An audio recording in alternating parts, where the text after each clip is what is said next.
Hello to the viewing audience and also to our audience here in our CIG TV studios located here at Government Building.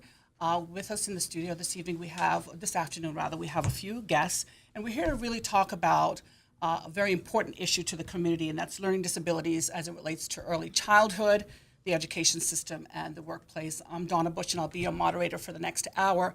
Let me go ahead and introduce our guests now. To my immediate left, I have Carol Bennett. She is the Senior Policy Advisor and Manager for Early Childhood Care and Education. Next to her is Anita Cornish. She's the Senior Policy Advisor and Manager for Inclusion. And then we have Shari G. Smith, who is the Director of Sunrise Adult Training Center. Again, a very important topic of discussion here this afternoon. And these ladies are going to go ahead and tell us all about it and why they're here. And then we're going to be taking questions from those who are in our audience today. Carol? Okay, thank you. I've been asked today to speak about learning disabilities in early childhood. Actually, special education is my passion because I am a former special education teacher and I'm now working in early childhood, so it merges both my areas, both my loves. So what do you look for in young children with possible learning disabilities? It's quite difficult to spot that in early childhood.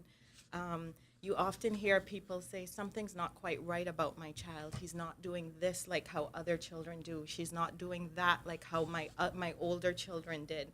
And sometimes we dismiss that as parents who are neurotic or who are over-worried, parents who want their children to be overachievers. Some pediatricians even dismiss it because they see it so often. But what we have to ensure is that once parents are educated about typically developing children, the age ranges that are expected for the children, what kind of things are happening outside that has to be seriously looked at instead of dismissing the parents' concerns. And if the child is in a nurturing environment, a caring environment, a language-rich environment, and is still not acquiring those skills, then that's something we should look at. Some of the red flags in early childhood are quite difficult to spot. If you look at an 11-year-old who's still reversing their letters when they're writing, who's still having difficulty reading, it's easier to spot them to say, perhaps we should test for dyslexia. But those kind of skills are not age appropriate in early childhood. So it's difficult then to find those markers to be able to start diagnosis and treatment. But what are some of the things you should do if you are concerned? The first thing you should do is to start documenting your concerns, documenting your questions. Areas that you should document things in for your child are areas in language. Is the child acquiring language? Are they attaching meaning to the language, or are they using phrases that they hear on TV shows? Are they using phrases that they hear in their general environment without actually using language functionally to get their needs met, to get their emotions expressed? So those are things we have to look at in the area of language. Is the sentence length growing as the child grows, or is it a 4-year-old who's still using just 1 or 2 word utterances? At 4 years old, they should be using more words strung together than that. How are they pronouncing their words? Are they learning to pronounce the words better as they get older, or are those words still on other strangers can't understand what the child is saying? So those kind of things. Are they understanding simple commands like come here, get the ball? Are they able to understand those things and respond? So in the area of language, those are some of the things that you could look at for very young children. Motor skills actually is a very important indicator of whether there is a learning disability present that you could perhaps treat. When you can document when the child rolled over, were those things late? Did they develop late, or did they develop on target? When did the child crawl? Sometimes it's important to see if the child even crawled, because sometimes they miss certain things out in their movement patterns. How are their movement patterns? Are they functional? Are they efficient? Are they slow and labored? Are they out of sync? So the total picture is what you have to look at. How's their fine motor skills, which eventually moves on to writing skills. It moves on to things like self-care skills, feeding themselves and everything else. Are those fine motor skills developing where they can use the pincer grasp, or are they still at 3 and 4 years old using whole palm or grasp to grab things instead of doing the fine motor movements. So those are the kind of things that you're supposed to be watching and documenting in the child's development. What about their social skills? Are they interested in playing with other children? Are they interested in, even if it's fleeting, social interaction with children at the park, with children at Sunday school? Or are they more loners and to themselves and not interested in comfort and nurturing and interaction with other people? How do they display their emotions? Are they, do they get easily upset? Do they get scared easily when put in new situations and it's difficult to calm them down? Are they frequent and severe temper tantrums? At certain ages, temper tantrums are just expected, especially the 2s and 3s. But is it overboard? Is it tantruming over everything? Is it difficult to calm them down once they are tantruming? So those are some of the things that you should be documenting in the area of language and social skills, in motor skills, in emotional development. So once you have all this documented and you have real concerns, you need to look at the environment that your child is in. Is the child in a language-rich environment that's given them the sensory experiences that they need? Is the child in a settled, secure environment where they have chances to bond with adults and other children? If you find that that environment is not appropriate, the first thing you should do is to adjust the environment, obviously, to give them those language experiences so they can start to develop language. Give them those opportunities for interaction and nurture and stimulation. So once you find that the environment is suitable for the child and there's still concerns, the first thing I would recommend you do is to go to a pediatrician who you trust and who knows your child. Take all your documentation, take all your concerns, talk to the pediatrician. The pediatrician will most likely order medical tests such as hearing tests, vision tests, blood tests. They'll probably do a full physical. They'll take your documentation. They'll listen to your concerns, and then they'll make the referrals that are appropriate. For example, there might be a language delay that's confirmed, so they would refer to the speech therapist who would do further assessments and then make a plan of action from there. So the pediatrician should, by rule of thumb, always be your first stop. Then there's specialty services who the pediatrician will refer to, and some of them are parent referral easy that you could do yourself. So always get someone else to talk to about your concerns and see if someone else can help you address those concerns. As far as what families and early childhood centers could do for children who are exhibiting these delays and having difficulties, just create the best environment you can create. The language, the sensory experiences, the security, bonding, social situations. Just make sure that any child, especially a child with a suspected learning disability, is in this kind of environment. So even though they might have these challenges, we're still giving them these experiences to be able to help remediate these challenges so that they can develop to the best that they can. Early detection, early intervention is always the best. So in early childhood, even though it's more difficult to put your finger on these learning disabilities in early childhood, it is the best time to address them. So it's kind of difficult and still the best thing at the same time. So if you put your work into the documentation and everything else, so you can, the pediatricians and the specialists can help you from early, that would be the best thing. As far as the community and how we can help in the community, we have to be understanding, empathetic. Don't just walk into a supermarket and see a child who's tantruming and automatically assume, oh, what bad parents. Oh, that child is so bad. You do not know what's happening. That could be a 3-year-old who can't put 4 words together yet, and they just cross the aisle with their favorite snack, and they can't say, hey, mommy, let's go back. So they're tantruming because that's the only way they know how to get their voice heard. So we need to stop being so judgmental. We need to stop thinking, what bad parents? If I could just step in there, I could fix that, because we don't know what's happening in that situation.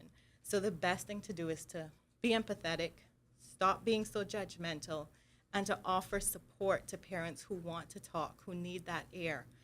when we're setting up play groups, sometimes we tend to not invite children who have behavior problems or who are not developing like everyone else in the group. We need to not do that. The best thing to do is to invite them, get them into the social situations, give the parents situations where they can sit down and talk to other parents in the same setting while the children are playing together. So those are the kind of things that we as a community can do. Also, when we're organizing community events, we can think about things like if it's an event that's particularly loud, lots of music, lots of games, but there's a child, a family who wants to come, but their child is noise sensitive. Simple things like having noise canceling earphones available at the gate so the 4-year-old can walk around with these headphones on can help families participate in these activities together as families, and we can include them in society. So those are the kind of things that we can do as parents, as early childhood centers, and as a community. And one of the tools that is going to help us accomplish those things is the disabilities policy, which we're here today to talk about. And I'm quite excited about it because that's going to be a wonderful tool for the Cayman Islands as a whole and for persons with disabilities. So there's a few goals. Almost all the goals actually can help us in early childhood with our children. Goal 1, which speaks to the gaps in service provision, supporting inclusive environments, assessing accessibility of educational institutions, and ensuring that there's access to lifelong learning. That entire goal speaks to children, even in early childhood centers, being able to access what they need, even at an early age. Goal 3, which speaks to access to high levels of health care, will impact on young children because, as I said, the first stop should be a pediatrician who will order other tests and interventions. So that goal speaks strongly to young children who may have learning disabilities. Goal 4, ensuring persons with disabilities enjoy their highest level of independence and full inclusion in society. That's a given. Our young children with disabilities would perhaps have the most difficulty trying to integrate into society because no one understands that behavior. Like I said, we just automatically assume it's bad parenting or the child is just rude. So actually being able to understand that and get more education out there, more adaptations at family events for children so they can actually function in those events would go a long way to actually including children and their families with disabilities. And goal 5, collecting and analyzing and disseminating information on persons with disabilities to inform on policy, legislation, and services will impact the child long term. Once we do that, if we collect information from children, even the youngest children, we can become a government and a society that is proactive instead of reactive because we have those statistics and that information from time the child is really young. So we can anticipate what we need at each stage of those children's lives. So that is going to be a big impact on helping our younger children as they grow and helping the society as a whole as we grow together. All right, Carol, thank you very much. Again, Carol Bennett, a Senior Policy Advisor and Manager for Early Childhood Care and Education. Again, we're here to talk about the policy aspect of learning disabilities. And next, we're going to have Anita Cornish, who's a Senior Policy Advisor and Manager of Inclusion, speak to us about this. Thank you. Good afternoon, everyone. My name is Anita Cornish. I'm the Policy Advisor for Inclusion, and like Carol, I really have a passion. I was a teacher, a primary teacher, and then I got interested in the area of special educational needs, and I'm really pleased to have an opportunity to come and work here in the Cayman Islands most recently. I'm going to talk a little bit about defining learner disability because there's lots of language out there that we use, and actually part of, I think, the disability policy is raising awareness about language that we use and what it means for people, and also how sometimes it can undermine them, it can be derogatory. So I'm going to talk a little about the definition, how the law and education law and Cayman Islands Special Education Needs Code of Practice relates and supports in relation to schools, what the implications are for schools who have children who have a learning disability, what that might mean. Working with parents and then linking in with the Cayman Islands disability policy. So the learning disability is really about it includes the presence of perhaps somebody significantly reduced ability to understand new or complex information, learn new skills. They might have a reduced ability to manage independently, or perhaps have difficulties socialising, and it's usually started before adulthood. A learning disability is really considered a lifelong issue. That's a definition broadly based on the World Health Organization, but in some jurisdictions like Canada or the USA, you might hear the term intellectual disability, and you might even hear perhaps the word learning difficulty, which I, coming from the UK, we understand that as a very different a different definition. So I'm including learning disability to mean they're more complex difficulties and areas. So some children or adults might have a learning disability, but they might also have a sensory or physical impairment. They might perhaps have an autism spectrum disorder. So things aren't always so clearly defined, or everyone fits neatly into a certain box, and that's what we have to be careful of about language and categories. So in the Cayman Islands, there's a special educational needs code of practice which really provides regulations for schools. So it's the public school system in relation to children who are mandatory school age and early years. So it would include the age group that Carol oversees, and we have provision called the Early Intervention Programme that fits into the code of practice. Usually a student at school is considered as having a special or additional educational need if their needs can't be met without exceptional provision. So this is, if you're teaching a class and you have to do something that's really quite different, or recognise that you have to adapt your teaching significantly, more than just being a good teacher who can really meet the needs of a diverse range of children. So that's what we tend to use as our framework. So in the code of practice in Cayman, children who are considered to have a learning disability usually have an intellectual functioning, or what we say is a 2 standard deviation. So this is using technical sort of psychological assessment in terms of attainment. So below the age of everybody is the same age as them. So in terms of a distribution of, say, children at 7, a child who would have a learning disability would be 2 deviations below what everybody else within a range is learning as a 7-year-old. Things that you might look out for in terms of what that looks like in school. It could be learning new concepts, perhaps telling the time, understanding shape and space in mathematics.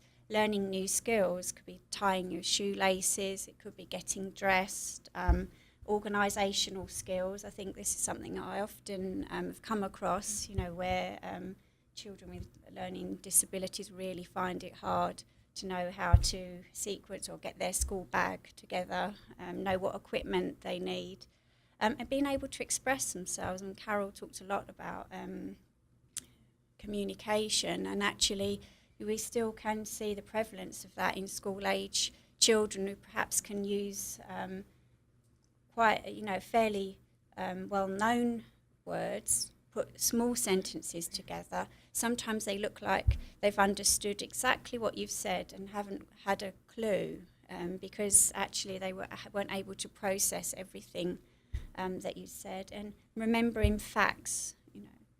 So those sort of things that you might look for. So in terms of schooling, I mean, what we really hope is that most special educational needs would be met in a mainstream school or a setting, and we really think that children should have access to a broad, balanced curriculum, the national curriculum that you have here. And in some circumstances, some children do attend and require a special school place if their needs are more complex. So in Cayman Islands at the moment, that would be the Lighthouse School, which is a day school, which is primary and secondary phase. We are still, at the moment, I think, facing some challenges about how do we support children with learning disabilities in mainstream schools, because within learning disabilities you'd still have a range of ability within that, and we would hope that a lot of children could go to their local school, because it's you don't want to be in a bus and have to go a long distance away from your home, because it makes what does that make you feel in terms of being part of your local community? How do you access after school clubs, all these other issues? But in terms of teachers and teaching, there's a lot of things that you might need to think about if in your mainstream classroom to help children with learning disabilities. In Cayman, children with a learning disability would have an individual plan or an individual education plan that describes any additional or different arrangements that they might need to fully participate in the classroom. So it's really about thinking about the teaching environment, a bit as Carol discussed, really. I mean, there is a link through that we try to support those strategies as a child moves through the education system. If they're noise sensitive in class, do we need to think about how they, do they not want, where do we place a child during assembly time? Do they need to sit nearer the front of the room? So that actually our thinking is about not just what do we do to help the child, but what do we need to do? And I think that's one of the key thrusts, I think, of the disability policy. It's about our awareness of about how we help and support children with learning disabilities to participate as much as possible. And as teachers, how do we do that, and what in terms of the curriculum?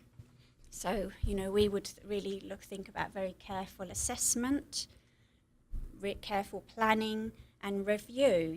How are children getting on? Being really aware of strengths as well, because actually that can be the starting point for children. And I think that's where, as working with parents is really, really helpful, because your child, what they can do. They might love swimming. There might be lots of things that actually that could be how we engage that child in school. What things can they do, and that's our starting point, really. And then being aware that we might need to set very achievable goals and break things down into smaller steps, and being clear about what it is within what that child is capable of and what our expectations are. We might, in mainstream schools, I think the positive thing is that you can mix children with their peers, so they can sit with somebody else in the classroom. We might think about grouping. We might then also have some small group work or individual work that's set about with specific activities and tasks, so to help the child learn the next step. So perhaps if we're looking at developing their communication, perhaps they might have an activity or a group where they practice or learn the new words in a different before they go into the main classroom, so that they understand what's being said. Lots using visual cues, opportunities, I think, to repeat, rehearse, practice and overlearn new skills is really important, I think, for children with learning disabilities. Using concrete materials, and information technology, so that we've got lots of tools and things now available that might enable a child to participate more using information technology.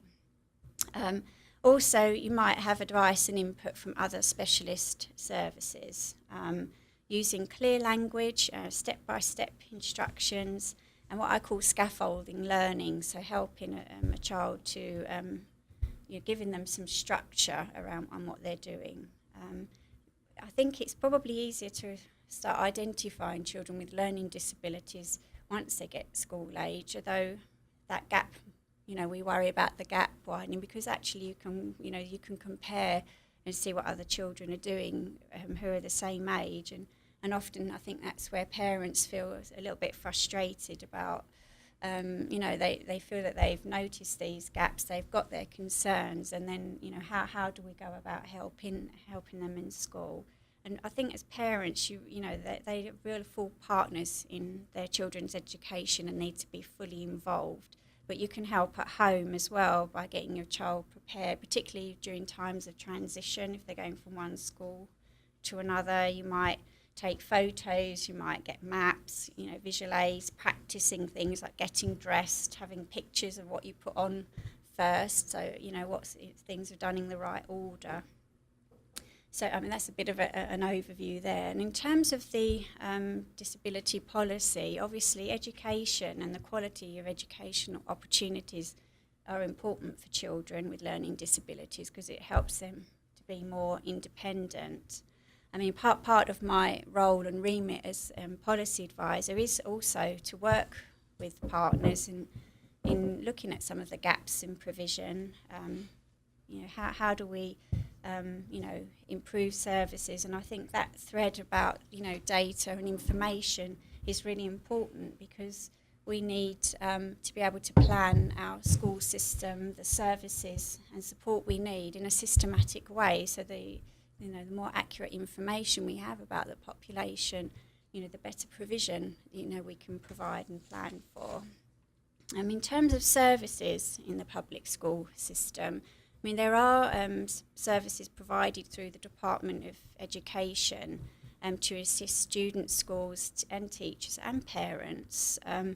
So we have occupational therapists, we have educational psychologists, speech therapists who can work and do work quite closely in schools so that we can plan specific programs for children, look at what environmental factors we might want to change, how can we improve teaching, perhaps provide advice about a specific program or intervention that might be helpful. And further to this, really, we're trying to work very closely with schools to strengthen the role of special needs coordinators, which is the person in school that would have an oversight and responsibility for the provision and coordination of what goes on for children with special educational needs. And we've got quite a lot of exciting plans really to strengthen that role. As that might be the person as a parent you might talk to say, well, actually, I'm a bit concerned. My child is in year 2 and I'm still concerned they haven't learnt to read. So I think that's summary. That's me finished. Thank you, Anita. Again, Anita Cornish, a Senior Policy Advisor and Manager of Inclusion. We're here discussing the disability policy. We're going to move on now to Shari G. Smith. She's the Director of the Sunrise Adult Training Center. Shari. Good afternoon, everyone. My colleagues have kind of spanned the earlier part of individuals' life where we went early childhood, school age, and I have been asked to touch on the other side of that, which would be now we have this high schooler who is becoming a young adult and going into adulthood. What happens? The honest truth is, unfortunately, we have a lot of support at the school age and the early age, but we're finding that we're lacking. We have some, but we're still lacking in the amount of support that same individual would have had as a school-age child to when they become an adult. And so the first thing we need to remember, and various things are being put in place throughout the policy, as with individual services looking at what they're providing, is that the important thing to remember is that although a learning disability is lifelong, so at the age of 17, they don't go through a door and all of a sudden, they're fixed. It is a lifelong condition, but it doesn't mean that it's a life sentence. It does not mean that they can't go on to tertiary education. It does not mean that they can't get involved in vocational education. It does not mean that they can't be employed and have a family and, be independent and contribute to the community. But what it does mean is that we as a community need to embrace and understand the dynamics of persons who may be living with learning disabilities and ensure that they have the services or accommodations that they need so that they can achieve those things. A lot of the adults that I have had the honor to work with recently and I'm learning are much older, and I would say they fall into this category where they come from a generation where there was We didn't have assessments. We didn't have the psychologists and all the fancy stuff, that technology that we now have to provide assistance to them. So they learned basic reading or basic math, and then they went out on the ships and they worked. But now they're living in a culture where they're required to read significantly, or they need to do take tests to show their proficiency. And this is where you're seeing that there are those differences in the way that they learn or they process information is there. Now, the challenge is that you're holding an individual who has obviously navigated their life for the last 30, 40 years, because they've figured out how to manage their environment or what they're doing based on capturing on the strengths that they have. And so putting certain things in place. What we need to do for those persons is ensure that the support that they need to continue to be able to be independent and successful in life and care for their families is put in place. A lot of common features in disabilities are often, there's a common features throughout different disabilities, but they always show up in people who are in different ways. We're all different, and just the person sitting here in this room.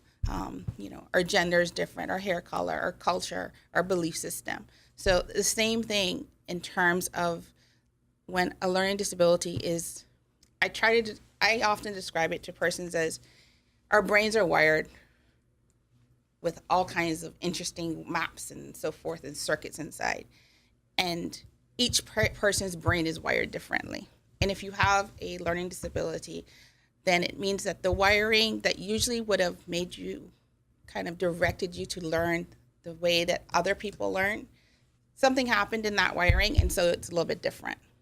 And I found that a lot of individuals who, whether they have dyslexia or they have a math disorder or a writing disorder, it's not that they cannot achieve the goals that are being set for them or that they're setting for themselves, but it does mean that they have to work a lot harder. And so that brings in a whole nother aspect of the challenges that they have. Because if it's a young adult and they're going to high school and they're trying to navigate, okay, I've got this, 20-page paper that I have to write, but as Anita alluded to, sometimes the organization skills are not there.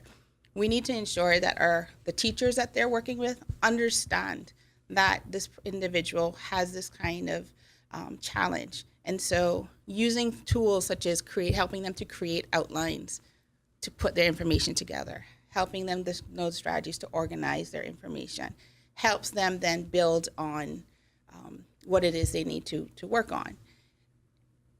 Those kind of things really, like Carol and Anita have alluded to, have to start from an early point in time. Because what will happen is as they grow older and they learn, well, okay, I don't want to accept I am different, but it doesn't mean that I can't do things like everybody else. My brain just works a little bit differently.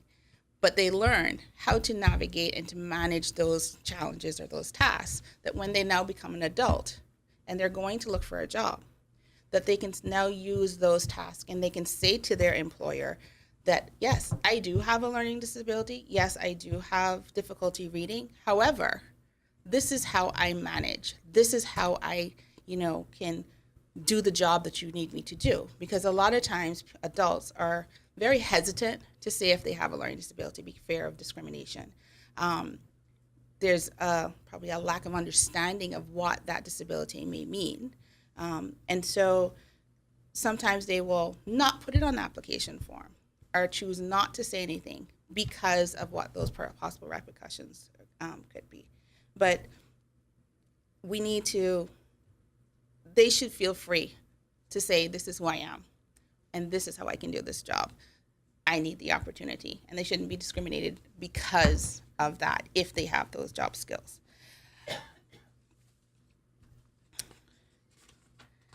So the other thing I think we need to continually encourage and share with our children, our adults, our young adults especially, who are going through a stage in their life where they're trying to figure out who they are and what is my identity, is that your learning disability should not define you.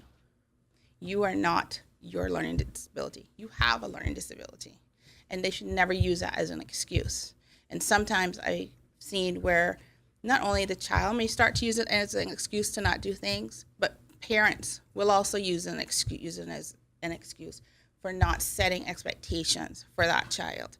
So there's two things that happens. One, the child starts to learn that, well, mommy or daddy says this is wrong with me, and so that's why I can't do it.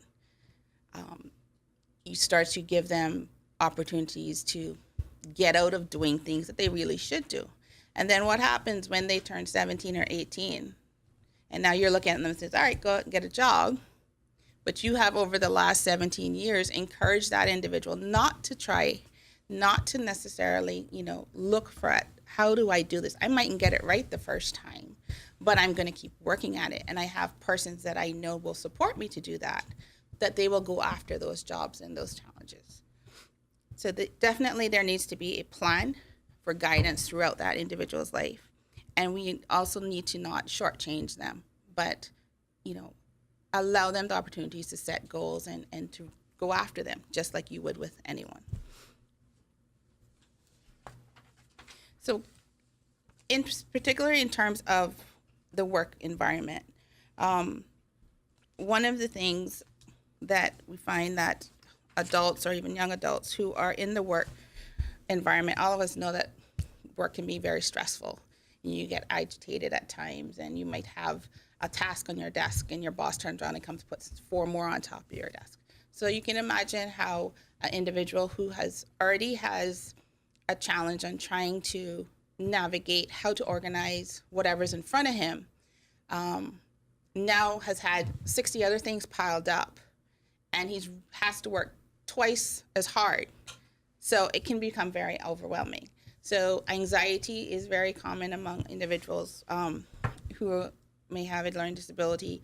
Stress, they may start to self-doubt and question, well, can I really do this? Well, I'm not going to get it done in time. And so one of the things, especially when they're in high school and they're doing that career guidance, what we need to do is really capture on what that individual's strengths are and see how those strengths can then go into building a career for them in an area that they like. So if the individual has a math, difficulty with math, not necessarily that you're going to encourage them to go into a field where they're going to be, dependent on having to figure out lots of numbers and so forth. But they may be very creative in writing. And so then you may look at, okay, well then how do we capture that? Do they look at becoming a journalist or working in a newspaper and building up to that? Maybe they enjoy it to the point that they would like to teach young children how to read, if that is something that's stronger. So looking at what those strengths are, and again, it goes back to the assessment. It goes back to the, knowing your children. For the adults who have missed the assessments, it doesn't mean that it's too late. There are assessments that can be done with adults to identify what strengths and weaknesses are to help them to determine what would be the most appropriate job for them. And also just looking at what they have done throughout their life, because usually if someone's good at something, there's a pattern of those things. So if you have someone who, for example, may have difficulty in reading and math, but they love history, and for the past 15 years, they have been taking people on tours and sharing the history of Cayman. So most naturally, would you want to take that person and stick them in a warehouse and say, oh, well, you have to put boxes? Or would you put that person in a job that would allow them to be able to share the history of their island, allow them to interact with people? Or are you going, put limitations on what they can do? So things like that we need to ensure are going on and are in place. We also need to ensure that they have support. And again, as an adult, that might be difficult, but they encourage that you always have someone that you can confide in, especially if it's at work. Maybe there's a colleague that you can go to and talk to if you are starting to feel stressed out. Practice, look at ways that you can implement in terms of decreasing that anxiety. So do you have the flexibility in your work that if you're getting overwhelmed, that you can take a 15-minute break? So you go out for a walk, put on your headphones, and I think everybody has these smartphones with all kinds of music and stuff on it now. So, listen to your phone. And while doing that, because doing what we call positive self-talk.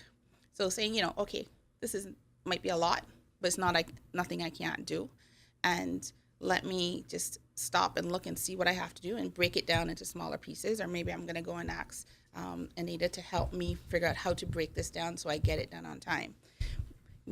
So putting those kind of things that will help decrease anxiety also is very important. And the research shows that when we think happy thoughts and our brain is happy, then we are more productive. And so if a person is getting very, very anxious and they are able to take that break and maybe go for a quick walk, think of something that's happy, get that anxiety then decreases, but then also then the brain starts to become more functional because it's now, okay, I'm ready to go, instead of being alerted and stressed out. We also need to, and I think this is something not just for persons with living with disabilities, but this is for all of us, is keeping that balance. So that means ensuring you get proper sleep, exercising, eating regularly, being healthy. All of those things help to contribute to the way that you function. And so if you are having to work a little bit or extra hard to concentrate on certain tasks, if you're not sleeping, if you're not eating, then that's going to obviously impact the way that your brain is able to process that information. If there's a problem at work, you have to take responsibility for what that problem is. And so it means being willing to say, I'm sorry, I misunderstood you, or, I'm not sure that was the right thing to say, but how do I now make this right? Because you don't want to turn around and say, well, I said that because, my brain doesn't work right, and so therefore, you should just excuse it. So again, you don't end up using your disability as an excuse. So again, looking for positiveness, saying the positive things, and encouraging, allowing our brain to just be even more functional and useful for our challenges. Sometimes it's very easy to misread people if you have a learning disability. So one of the things is encouraging that individual to associate with persons who are very clear in what they're saying. They say what they mean, or they mean what they say. And if it's not clear, then don't be afraid to ask a question, to ask for clarification. There's nothing wrong with saying, I'm really interested in what you're saying, but I'm not quite sure that I got, everything. Could you repeat that, please? The other end of that is, if you know that an individual has a learning disability, that you need to be patient with them, because they may come back and ask you, I know you just told me to do this, but I can't remember what the second thing was. So saying, okay, let's go back over it. Because a lot of times that is one of the even more challenges, is that you're working for someone who doesn't have that patience or understanding. And so you have to, then the anxiety goes up and just creates a situation that's not good for either the employer or the employee. So what can we do? One, as persons who are employing various individuals, and again, this things that you should be doing for everybody, is to be clear about what your expectations are, and be clear with your directions with the employee. If it needs to be broken down in steps, then you have that. Be willing to make the kind of accommodations that need to be made so that that individual can be successful at their job. We need to be patient, and we need to ensure that if something needs to be repeated, it's done. We don't talk down to those employees. I mean, you shouldn't talk down to anyone, but we often find that persons who have learning disabilities or special needs are spoken down to. They, are called names. I have a situation where there was a young lady who's hearing impaired, and instead of her colleagues standing in front of her to get her attention because she lip reads, they would walk and just hit her in the back of her head so that she turns around and then they could talk to her. Put yourself in that individual's shoes and say, okay, how would I get their attention? And just, going that route. implementing, like I said, the necessary accommodations to allow the employee to perform their best, ensuring that all of your employees show respect to one another, and always ask the employee to clarify if you're unsure about something. Don't make an assumption, because sometimes the assumption is going to be very wrong, and then you create a whole nother situation.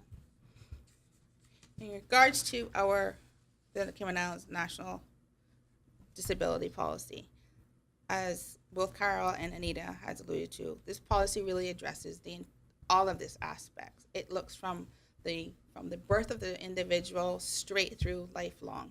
So there are various goals that address certain areas that we know that there are gaps, identifying the gaps in services that are related specifically to educational services, not just elementary, but tertiary as well. We have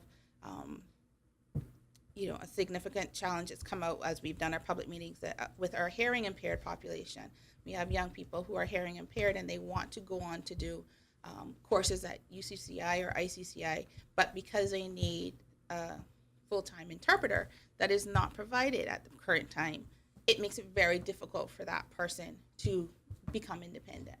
And I think we have to start looking at this as a whole. If we do not allow individuals who have the potential of contributing to their own life and being independent in society and contributing to the community, what are we then creating down the road? Because if the person can't get a job, and if they can't, function in society, they've still got to eat. They still have to survive. And so we're limiting what those choices are. And I think all of us have seen on the news every single day of individuals who have chosen, obviously not the best or legal way of doing things. And so ensuring that we put things in place for individuals to be independent is something that the policy definitely addresses. The policy will request the review of our employment legislation and regulations to identify gaps in proposed changes and amendments, so to ensure that there's equal opportunity for individuals with disabilities to be employed, that they will have the same opportunity at fair wages, same benefits. We've heard stories as we've gone on the public meetings of individuals who have had a disability. Specifically, this one was a lady with a hearing impairment who was responsible for training other persons who were then promoted, and she was never promoted. But yet, if you can find that individual is trained enough or qualified enough to train somebody else, why would you not promote that person? And, obviously, the assumption is made is because then obviously other things would have to be put in place for that person to function at that level. But obviously they had already, demonstrated that they can. So ensuring that things like that don't happen.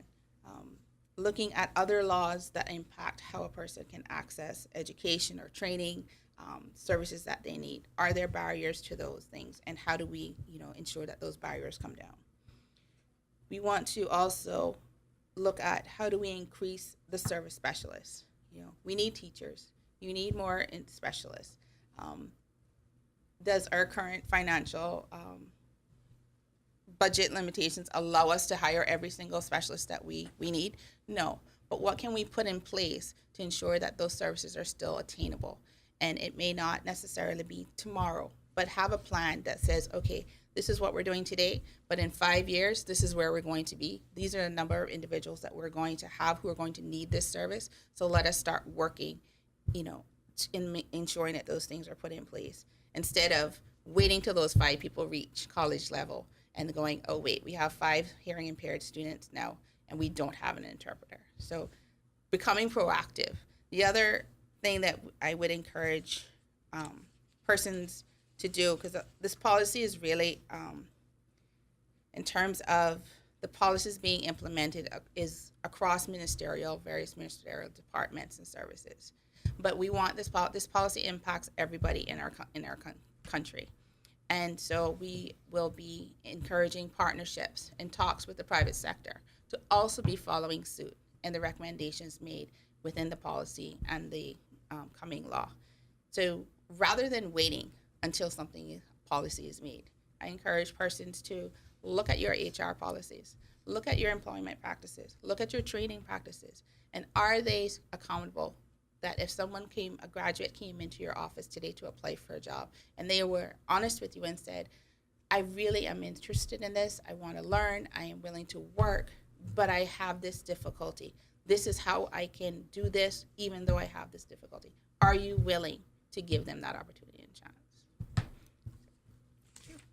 Okay, Sherry, thank you. Again, Sherry G. Smith, Director of the Sunrise Adult Training Center. We're going to now open the floor up for questions from those who are here in attendance.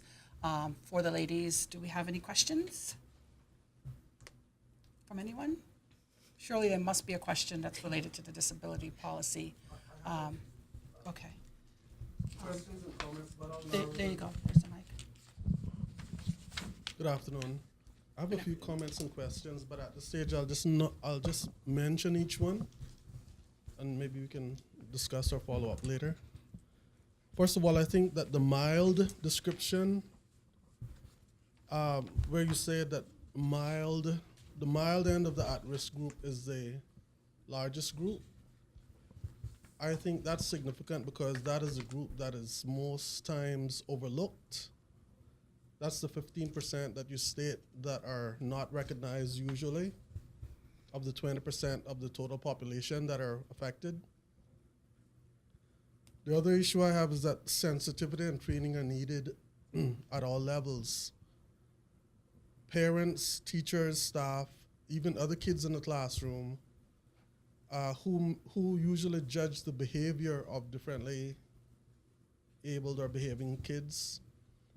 Of course, that also results in labeling to some extent, both at a professional and maybe even at a casual level as well.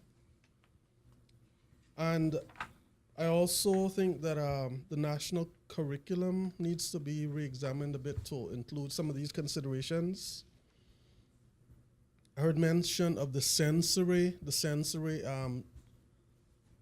issues or milestones to look for, whether it's sight, vision, sound. Those are things that people, parents, and educators especially need to be aware of. And I also have questions in relation to other areas such as homeschooling, programs for gifted kids, and also the needs of bilingual or multicultural children especially. So those are a mixed bunch of issues and concerns. But I appreciate the effort, and I know it's going to take a united effort. So thank you again.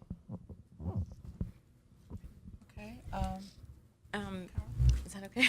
I'd just like to address a few of them. First of all, the sensitivity and the training is covered in Goal 4, which we ensure that persons with disabilities enjoy the highest level of independence and participation in society.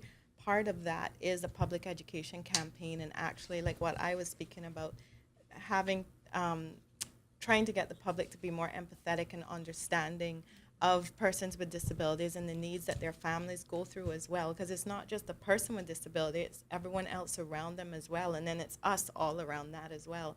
So like Shari said, this policy affects the entire community. So just because you're sitting there and you don't have a disability, or a child with a disability, or a parent with a disability, this is still going to impact you, because we want you to know how to treat those people with disabilities, how to give them opportunities, how to assist them to have opportunities that they're capable for.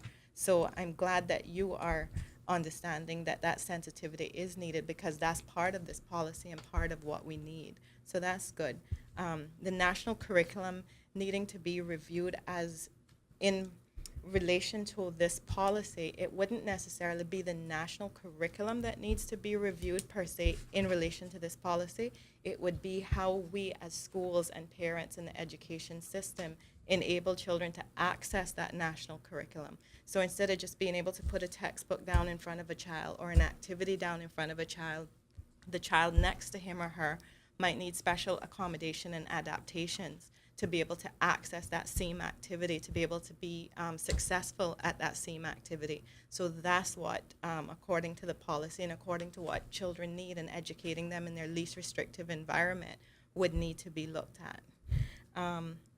And as far as the multicultural or the English as a second language, that is not a disability.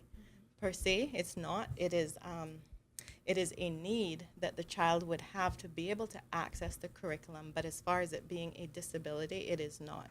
They do not have language disabilities or delays. They simply learned their language in a different setting, in a different place, and so therefore they speak a different language. So as far as special education services, speech and language therapists and those sorts of people would not service children with English as a second language. That would be a separate service. Okay? But you raised some really, really good points. All right, and thank you to Lennon for those, for tapping on those concerns and asking those questions. Anybody else in the audience would like to ask a question as it relates to the disability policy? Melinda? I'm a parent of a 12-year-old who has significant special needs.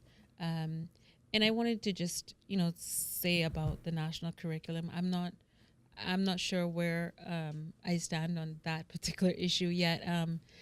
But as a parent with a child with special needs, it does feel a bit like we're asking a fish to climb a tree.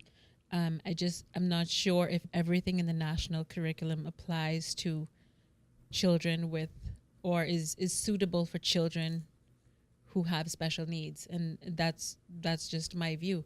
He's now in an environment that is completely different than obviously what our national curriculum is. And I guess I would just like to say more of a comment in that I'd like to see the Ministry of Education do a bit more out of the box thinking in terms of working with children who have special needs. Not all learning is going to be in a classroom.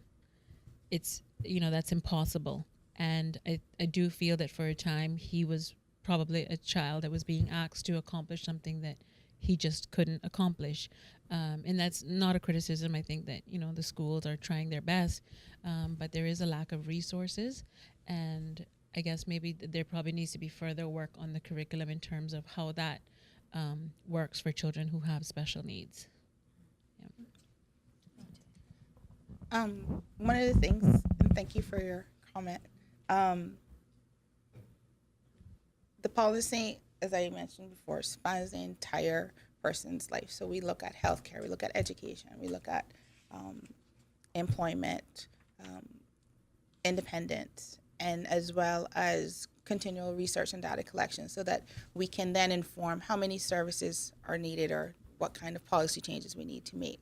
And so what I would take from what your statement of encouraging, the Ministry of Education from thinking out of the box, I would take that and say we need as a country to think outside of the box.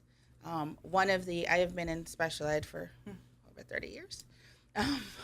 And one of the things I always say to young persons is that the one thing that I love about being in special needs is that you get to cheat.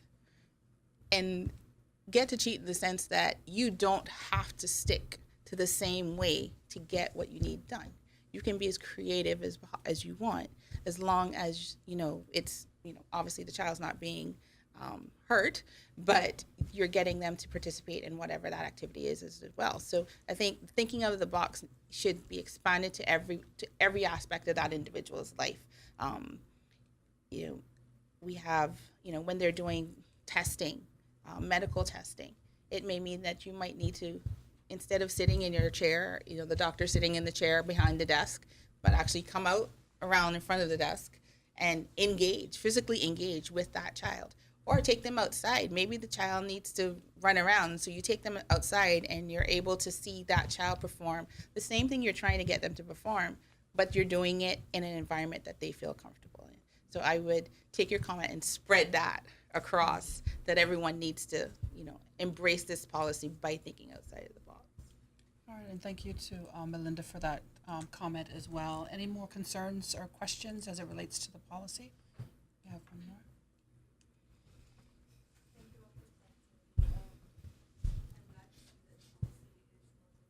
In its approach. My concern would be that I'm hoping that something's going to be done in reference to the employment factor. You mentioned that it's a all through a lifelong situation for these individuals, and our hope would be that they can be as self-sufficient as possible.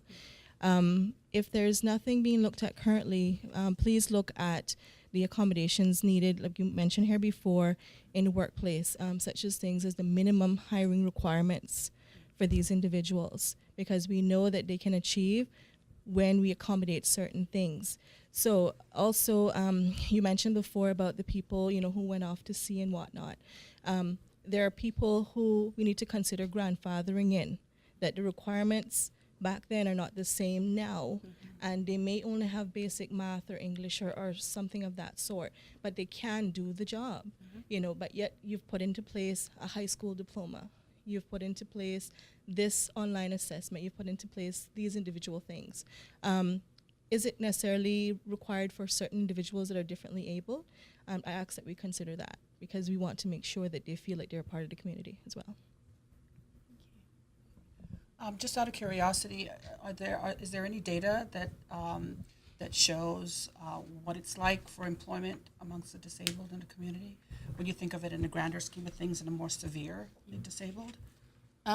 Presently, I don't think our census captures that, and that would be really one of the current item that we use in terms of collecting data. But one of the aspects of the policy is putting things in place that we would be able to collect such data. Like one of the proposals is for a national registry, and that would be a registry that persons would be encouraged to participate in terms of being able to identify the various disabilities that may be across the island. So we would be able to look at how we need to reallocate resources and support and so forth.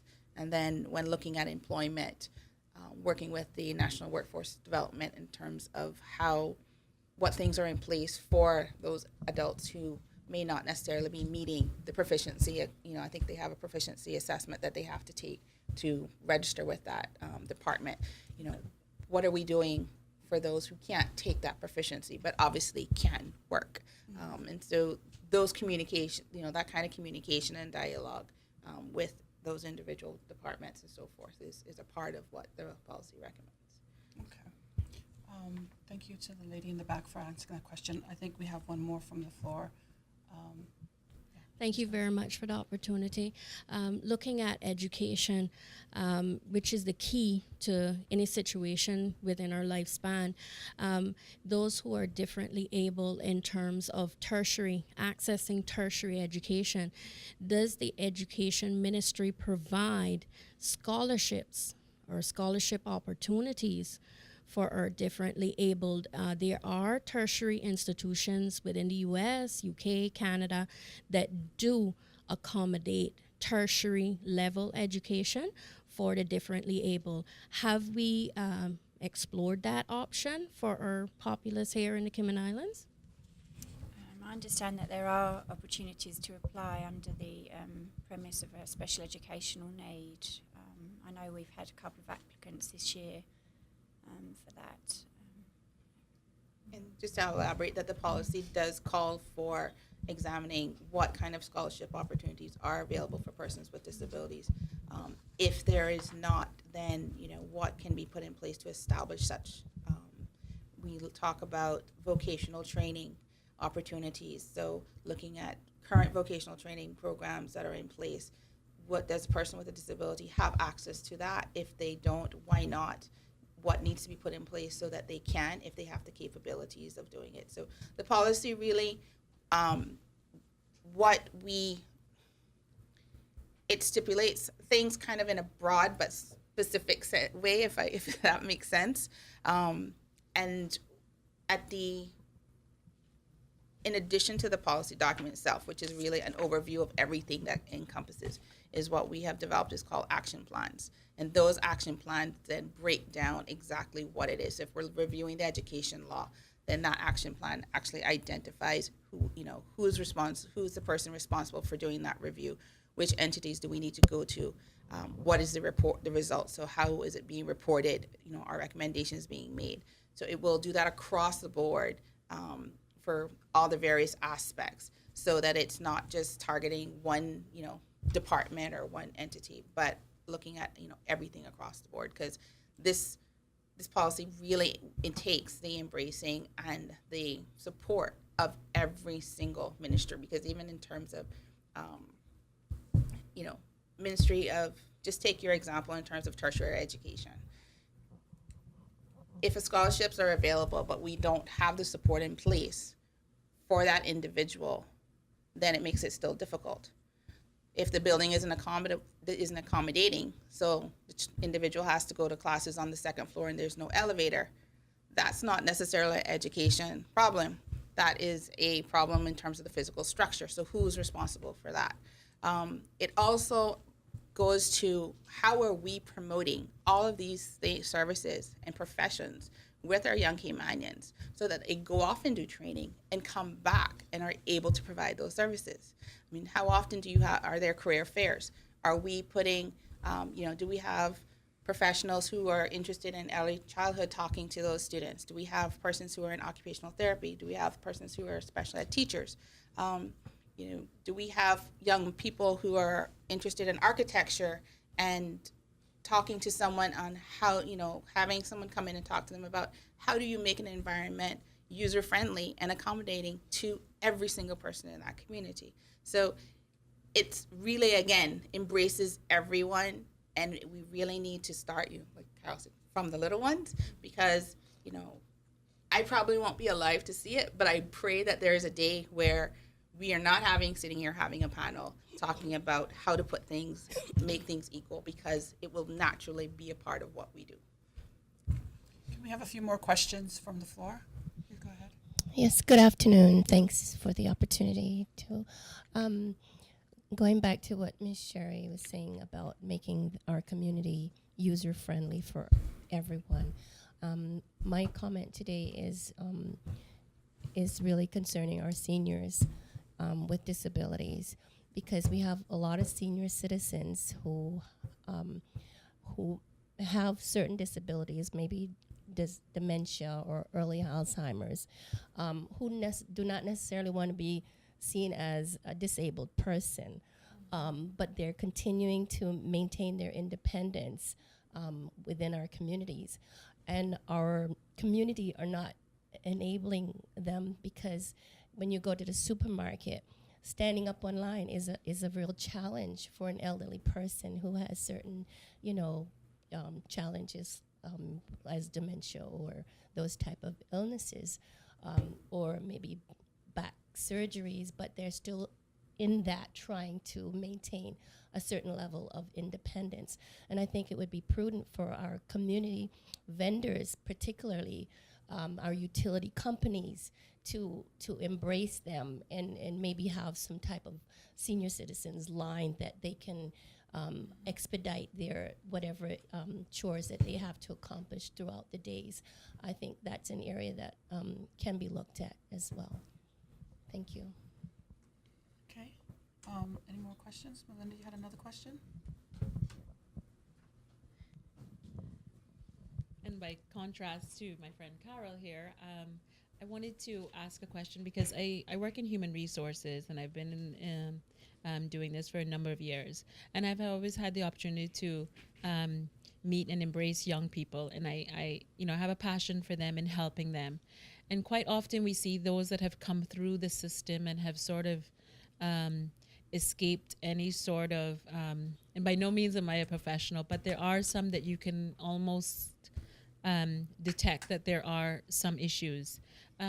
So I'm going to use the example that I had maybe about a year ago, where a young man had come through the education system and was pretty much a dropout, and felt that he was a candidate for a learning disability like ADHD.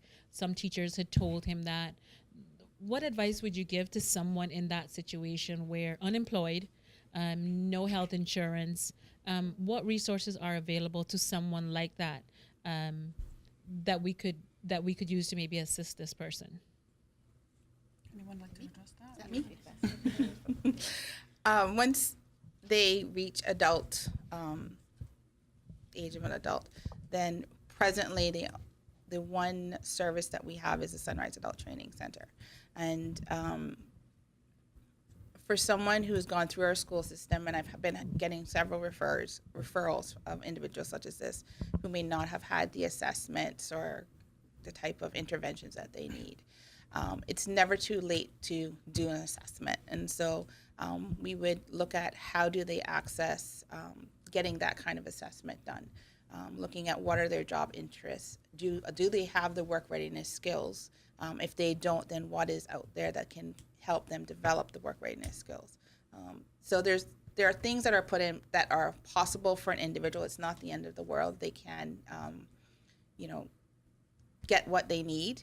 The challenge is that presently the way that certain things are set up, we're limited. Health insurance definitely is an issue because once you are no longer school age, if you don't have private health insurance, then that's another issue. However, there are some means and things available for persons, but you have to take the steps of going in and talking to the right people and going about, getting things done. So if you know of an individual like that, send them my way and I'll have a conversation with them. All right, we'll take one more question or concern. Does anybody? Yeah? Okay.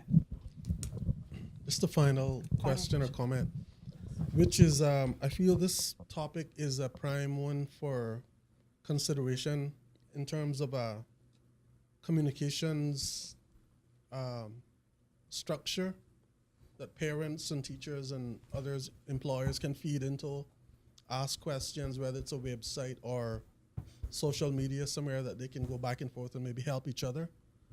So I hope that is being considered as part of the policy. Obviously, there are lots of parents and people with issues and questions. So thank you again. Lennon, thank you, and thank you to all of you for being here with us this afternoon. I'd like to thank all of the ladies here for enlightening us as far as the disability policy is concerned. And of course, we look forward to the future, very near future, when this is all in place and into law and so on and so forth. And we can all look at it as a full and complete product of what we discussed here today. And of course, we'd like to thank those out in TV land for joining us here, as always, on CIG TV. Thanks for watching.